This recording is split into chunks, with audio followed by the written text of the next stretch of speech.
नमस्कार, मैं मनीष स्वागत करता हूं आपको अपने इस YouTube चैनल पे। दोस्तों, एक बहुत बड़ी अपडेट है आपके मेट्रो की तरफ से, यानी कि रेल की तरफ से ही।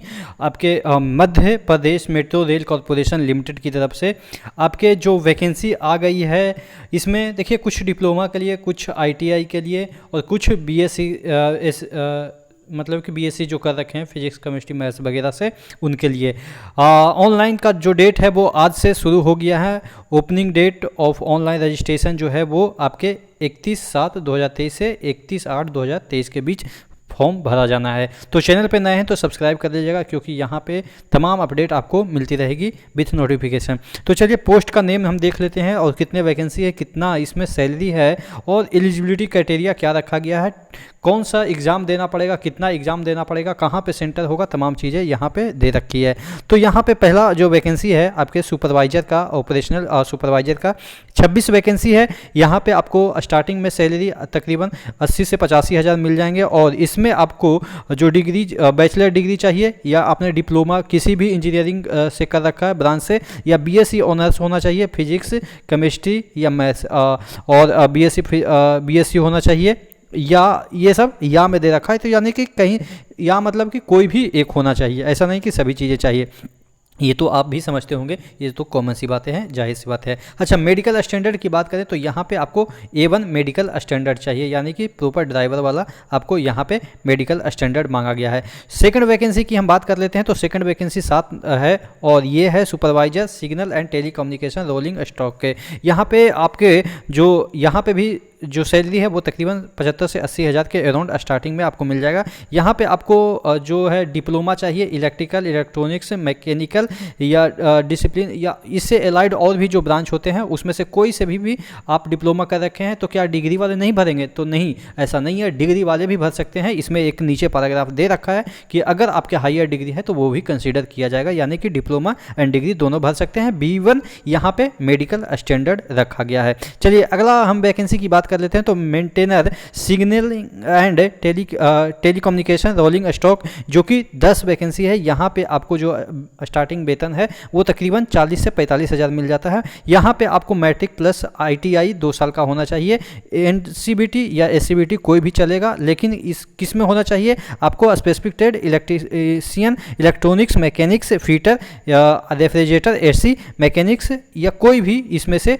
तो क्या कहेंगे कि डिप्लोमा वाला भर सकते हैं या डिग्री वाले भर सकते हैं क्या इंजीनियरिंग वाले? तो नहीं, इसमें नहीं। ITI वाले में हायर क्वालिफिकेशन नहीं देखा जाता है, लेकिन डिप्लोमा में हायर क्वालिफिकेशन को फॉर्म भरने दिया जा रहा है। चलिए, अगला वैकेंसी है सुपरवाइजर ट्रैक्शन एंड E&M का, जिसमें कि 8 वैकेंसी है। इसकी अगर हम बात करें तो सैलरी वही 75 से 80 हज़ार के स्टार्टिंग में है। यहाँ पे भी आपको 3 ईयर डिप्लोमा चाहिए या आपको डिग्री चाहिए, इलेक्ट्रिकल हो या इलेक्ट्रॉनिक्स हो, मैकेनिकल हो, इससे एलाइड और भी जो ब्रांच होते हैं वो भर सकते हैं इसको। चलिए, अगर अगला हम वैकेंसी की बात करें तो मेंटेनर ट्रैक्शन E&M है, जो कि 9 वैकेंसी है। यहाँ पे मैट्रिकुलेशन चाहिए प्लस 2 ईयर का ITI सर्टिफिकेट चाहिए। और किस में चाहिए आपको यहाँ पे बताया गया है? Electrician, electronics, mechanics, fitter, refrigerator and AC। इसमें भी आपको B1 मेडिकल स्टैंडर्ड खोज रहा है। चलिए, अगला वैकेंसी की हम बात कर लेते हैं। सुपरवाइजर ट्रैक की वैकेंसी है, जो कि 2 वैकेंसी है और यहाँ पे भी आपको 70 से 75 हज़ार स्टार्टिंग सैलरी मिल जाती है। डिप्लोमा यहाँ पे खोजा गया है सिविल में, और सिविल से एलाइड जितने भी आते हैं ब्रांच वो, या आपको डिग्री चाहिए, अगर डिग्री है तो B.Tech है तो पर भी चलेगा। मेंटेनर ट्रैक की हम बात कर लेते हैं तो यहाँ पे आपको स्टार्टिंग सैलरी 50 हज़ार के अराउंड मिल जाएगा। मैट्रिकुलेशन प्लस 2 ईयर ITI होना चाहिए, जो है आपके इन फीटर चलेगा सिर्फ, ठीक है।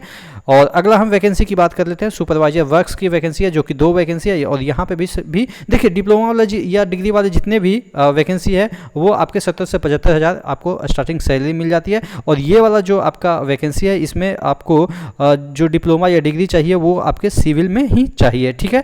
अगला है मेंटेनर वर्क्स, जो कि आपके ITI बेस्ड है और यहाँ पे आपको स्टार्टिंग सैलरी 45 से 50 हज़ार मिल जाते हैं। 3 वैकेंसी इसके है।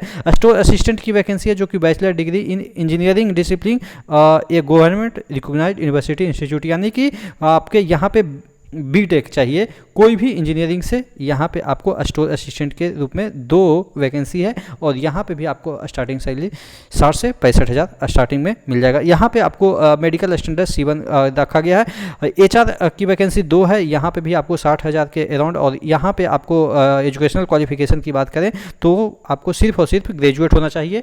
कोई भी ग्रेजुएट हो, सिंपल कोई भी ग्रेजुएट हो, या आप इंजीनियरिंग कर रखे हो, तमाम जो ग्रेजुएट है सभी आप इसको भर सकते हैं। अगला वैकेंसी है अकाउंट्स की, जो कि अकाउंट्स फाइनेंस से रिलेटेड है। यहाँ पे आपको जो एजुकेशनल क्वालिफिकेशन रखा गया है BCom या BCom from government recognised, MCom BCom हो या MCom हो वो चलेगा, या CA हो, ICWA हो, ICWAI हो, कोई भी चलेगा। 2 वैकेंसी है, आपके स्टार्टिंग सैलरी 60 से 65,000 हो जाएंगे।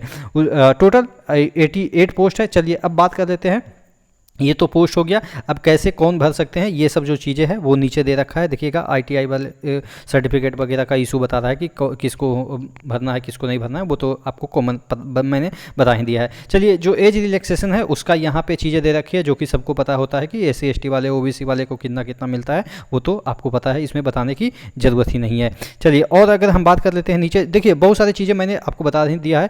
नो ऑब्जेक्शन सर्टिफिकेट, जो कि पहले से जॉब में है उनको मतलब कि लगेगा। सिलेक्शन प्रोसीड्यूर देखिएगा, अगर सुपरवाइजर के लिए भर रहे हैं तो उसको आप समझ लीजिए कि साइको भी देना पड़ेगा। साइको का जो नंबर है वो 30% जुड़ेगा और आपके जो CBT वाला 70% जुड़ेगा, ठीक है। इस तरीके से आप ALP वगैरह में भी देखे होंगे। उसके बाद यहाँ पे दे रखा है सुपरवाइजर। बाकी जितने भी एग्ज़ाम हैं सभी में आपको CBT 1 ही है। CBT 2 बाद में अगर ज़रूरत पड़ी तो लिया जा सकता है, लेकिन हालांकि इसमें होता नहीं है। CBT 1 पे ही आपका सिलेक्शन होगा। साइको सिर्फ और सिर्फ सुपरवाइजर के पोस्ट पे है, बाकी किसी भी पोस्ट के लिए साइको आप देख सकते हैं नहीं है। डायरेक्ट आपका CBT होगा, उसके बाद डॉक्यूमेंट वेरिफिकेशन होगा और उसके बाद मेडिकल टेस्ट होगा। चलिए, ये चीज़ें थी। और उसके बाद यहाँ पे इंस्ट्रक्शन और यहाँ पे चलिए, ये सब चीज़ें मोटे तौर पे जो लिखा गया है वो सब आपको देखने की चीज़ नहीं है इतना। चलिए, जो आपका एग्ज़ाम होगा जो मध्य प्रदेश में ही होगा, और मध्य प्रदेश के कौन कौन से शहर में होगा वो मैं बता दूं। आपके भोपाल, ग्वालियर, इंदौर, जबलपुर और उज्जैन, इन्हीं में से होगा। और 3 सेंटर आपको दिए जाएंगे चूज करने के लिए। 3 सेंटर में आपको प्रेफरेंस देना होगा, उसी सेंटर पर आपका एग्ज़ाम होगा, ठीक है। उसके बाद एग्जामिनेशन फीस की बात करें तो 590 रुपया जनरल OBC के लिए। SC ST EWS के लिए आपको 295 रखा है, लेकिन बशर्ते कि आप वो MP के हैं तभी आपको ये वाला बेनिफिट मिलेगा। अगर आप बाहर के SC ST हैं तो आपको सिर्फ और सिर्फ ये वाला लगेगा, ठीक है। आगे हम देख लेते हैं इसमें क्या दे रखा है। स्कीम जो एग्ज़ाम मैंने बता ही दिया कि सिर्फ ऑनलाइन टेस्ट होगा, CBT होगा। और क्वेश्चन जो होंगे वो देख लीजिएगा, 120 क्वेश्चन होंगे, 2 घंटे के होंगे। यहाँ पे देखिएगा 2 घंटे का 120 क्वेश्चन और 1/4 निगेटिव होगा, ठीक है। एक क्वेश्चन 1 नंबर का, तो आप समझ सकते हैं 0.25 आपको नेगेटिव यहाँ पे मिलने वाली है। चलिए, T स्कोर जो है वो आपका क्वालिफाइंग आपका 42 है, मिनिमम 42 लाना होगा। तो ये सब जो चीज़ें हैं ऑब्वियस है कि जब तक क्वालिफाई नहीं करेंगे तो आपका काउंट नहीं होगा। चलिए, कौन से वेबसाइट पे जाके आप इस फॉर्म को भर सकते हैं, ये वाला वेबसाइट पे जाके आप इस फॉर्म को भर सकते हैं। ये वाला जो PDF है वो मैंने अपने टेलीग्राम पे भी शेयर कर दिया, तो वहाँ से जाके आप इसको देख सकते हैं डिटेल में। और कुछ भी आपको डाउट हो तो आप ज़रूर मुझसे पूछ लीजिएगा। इसका जो क्या पैटर्न होता है, किस तरीके से क्वेश्चन पूछे जाते हैं, इसका एक सैंपल भी दिया हुआ है इसके वेबसाइट पे, तो आप वहाँ पे भी जाके क्वेश्चन के पैटर्न को देख सकते हैं कि किस तरह के क्वेश्चन पूछे जाते हैं। अच्छा, क्वेश्चन का लेवल क्या होगा, तो आप अगर ITI बेस्ड फॉर्म भरते हैं तो उसी तरह के लेवल का होगा, ठीक है। और इसमें सिलेबस हालांकि नहीं दे रखा है, तो आप उसका सिलेबस इसके वेबसाइट पर जाइएगा तो आपको मिल जाएगा, ठीक है। और भी मन में कोई क्वेरी है, डाउट है तो ज़रूर पूछिएगा। नेक्स्ट वीडियो मिलते हैं, तब तक के लिए जय हिंद।